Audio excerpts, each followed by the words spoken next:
Welcome to this episode of the Sports Detective Podcast Show. My name is James Williams, and today, Bronny James's nepotism with the Lakers has reached new heights. What are we talking about? Well, this was first semi-reported by Shams. Now, the Lakers haven't actually released something saying that this is true, but I think enough credible people have said this that I think we can go ahead and say it's true. So this is Shams responding to a tweet about Bronny getting assigned to the G League. And this is what Shams had to say. For now, sources said the G League plan is for Bronny James to play in only South Bay home games as he shuttles between both leagues and team manages his time on respective rosters. And then this is Brian Windhorst, what he had to say on his podcast, The Hoop Collective, about this whole situation. And Brian Windhorst, for guys that don't know, is a guy that's been covering LeBron since he was 18, 19, has written books about LeBron's teams. I read the one about, the Cleveland title. This is a guy that's, clued into anything that's got LeBron, anything going on with LeBron. This is what he had to say about this situation of Bronny, only playing in G League home games. He's only going to play in South Bay Lakers home games. He's only going to kind of be a part-time G League player, and he's not getting on United Airlines to fly to these road games. Look at that line right there. That has to be straight from an agent, right?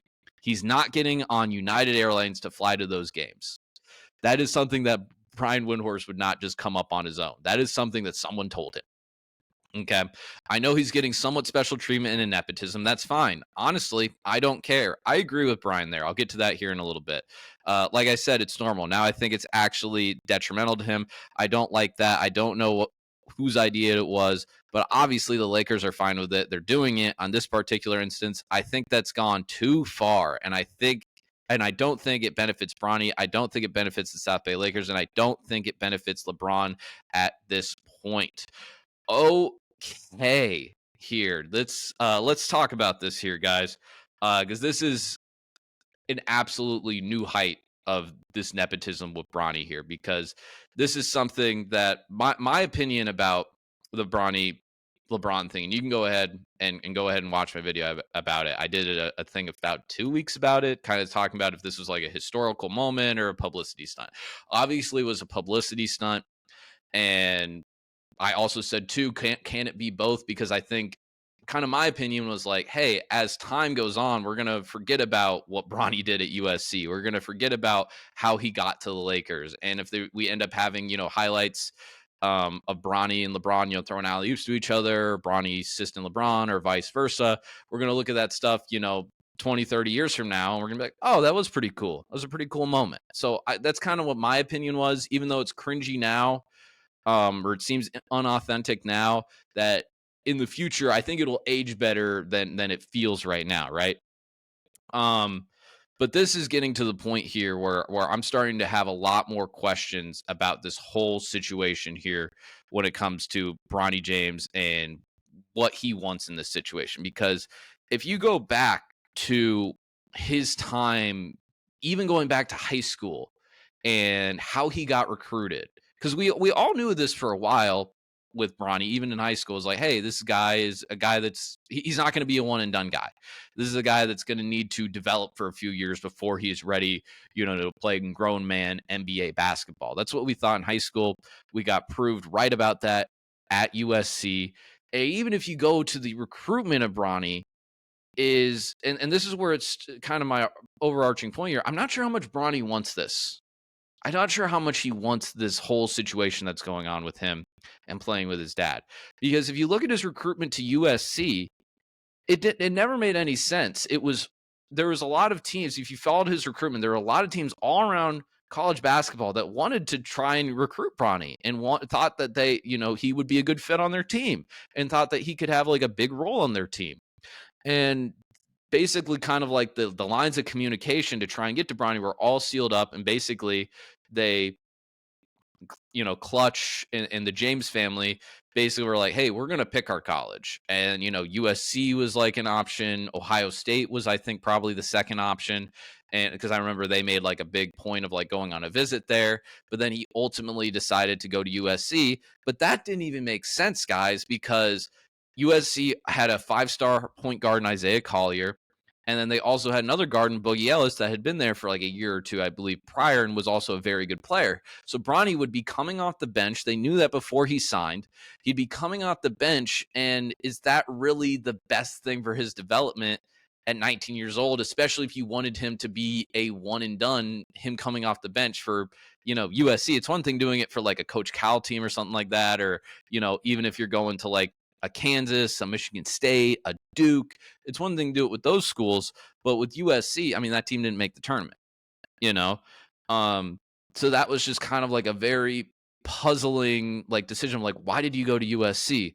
And then we know the whole thing with the draft and everything that's happened since then.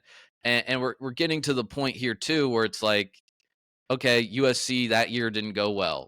Should he stay or should he go? And or should he transfer? Because I think he entered the transfer portal first before he declared for the draft. And it was kind of like there's two different philosophies on whether or not you should go to the NBA or you should stay in college. The reason you have differing philosophies, because like I think the old school traditional philosophy, which is the side I tend to lean towards, is hey, if you stay in college, for a few years, I think that's just good for your like mental health as a human being around other 18, 19, 20-year-olds that are still trying to figure out who they are as human beings, and just being on that campus culture. I think that's good for young people that go to college. And I think it's a lot harder going to the NBA where you're around grown men with families that are making millions of dollars. And I'm always a traditionalist, but there's another line of thought with the NBA where it's like, hey, get to the NBA as soon as you possibly can. Develop in the G League, because it's better to develop in the G League than college basketball, because the NBA game and the college game are so much different. And if you look at the Los Angeles Lakers in particular, this is a team that's drafted guys that are one and dones and kind of question mark one and dones, and then develop them and ended up giving them second contracts. Talon Horton-Tucker is one of those guys. You see the sign behind me. I watched him play almost every game at Iowa State. I was very puzzled when he declared for the draft, but he developed for a few years in the G League for the Lakers, ended up signing a second contract. Same thing with Max Christie, who's on the Lakers right now. This is a guy that played 1 year at Michigan State, and you're kind of like, why did he declare? But then developed, ended up getting a second contract. Now, are these guys superstars in the NBA now? No, but they ended up getting a bag, after a few years of, developing under the Lakers. So that was what you kind of thought with like the Bronny thing here. And you could make that argument of like, hey, it's actually rather than him going transferring to like Duquesne that is getting coached by like LeBron's high school teammate, or transferring to Arkansas for Coach Cal, or UCLA for Mick Cronin, or wherever he could have transferred to. It's actually better for him. You can make an argument for him to go to the NBA, play in the G League, be around other guys that are, playing in an NBA style game. And if your dad has as much influence with the Lakers as LeBron James, they're going to put all the time, effort, and resources to develop you into the best version of a basketball player that you could possibly become. But we get into the other part here with Bronny, where JJ Redick said before the season, Bronny earned his spot on the team. I believe there was like talk around the family after he got drafted that was like, oh, Bronny's worked so hard for this, and we're so proud for him that he worked so hard for this. Just because you work hard doesn't mean you get what you want in life, right? I'm working hard on this podcast here. I'm going to try and do more videos here today. I'm going to be making thumbnails. A lot of times I do this podcast, I'm up until like 2 o'clock in the morning, right? Just because I work hard on it doesn't mean I get the views I want. Doesn't mean I get the likes that I want. Doesn't mean I get the comments I want. Just because you can work really, really hard, that doesn't mean you achieve your goals. And we're getting to the point here with Bronny, the fact that he stayed in a college in Southern California at USC when that was a puzzling decision. The fact that he decided to go to the NBA when he wasn't ready. Again, we went over, you can make an argument, hey, it was actually a good idea for him to go, blah, blah, blah, blah, blah. The fact now that he is staying in Southern California, you would like to think, or wherever the South Bay Lakers are, you would like to think that someone that is all over online is getting told how their daddy got them to the NBA. They're only there because of their dad. You're not good. You're trash. You would like to think that that player would want to do everything possible to try and get better. You'd like to think he'd be like, no. I'm going to earn my way. I'm going to play my way up in the G League. I'm going to go to all of these road games. I'm going to work my hardest to try and become the best player that I can possibly be and earn my spot on the Lakers, because right now everyone out there is saying that I haven't earned it. Well, I'm going to show them how I can earn it. And you're just getting to a point here too where you're getting special treatment. It's one thing to get special treatment. This is at the point here where it's like Michael Scott in The Office. Do you guys remember that episode where like it was like his nephew, like Michael gave him a job and that guy was just an absolute, you know, D-bag, you know, dippy doo. I don't want to say the DS word. And it was like everyone hated him. He was getting special treatment. He wasn't good at his job and he wasn't trying to be good at his job. And I'm getting to the point here with Bronny where it's like, I don't know how much he wants this. I thought for a while, like, hey, he has to want this too. He has to want to, you know, be close to his family in Southern California. He has to want to have to play with his dad. He wants that. The fact that he's not going on this, because I think Bronny, if he had more of a say, or not, let me back up. Let me reword that. I think if Bronny wanted to, you would like to think if he thought, no, I'd like to stay in college for another year, he would. You'd like to think, no, if I wanted to play, you know, G League road games, you think he would be like, oh yeah, I'll do that. I just don't know if he cares. I hate saying that. I have no evidence to support that, but the fact that he's not doing this, it's not good for his development. It's not. And this is a point where Bronny is already a Thanasis. He's already LeBron's Thanasis. He's like his emotional support player. We're at that point. This isn't good for his development. You can't tell me that doing this is the best thing for his development. I'm disappointed, man. I'm disappointed because I'm not mad about him getting drafted because of his dad.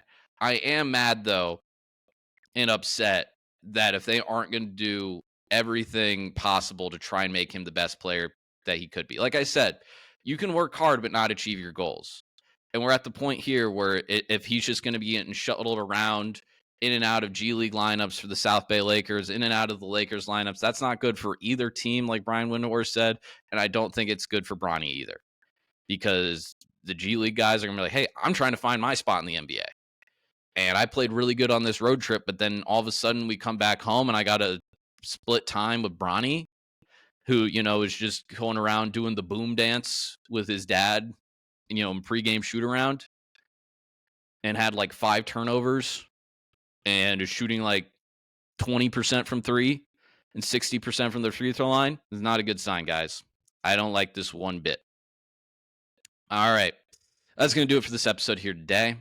Thank you very much for watching. If you like this video here today, please hit subscribe if you haven't done so already. That is the #1 thing that you can do to help a small channel like this and help us grow.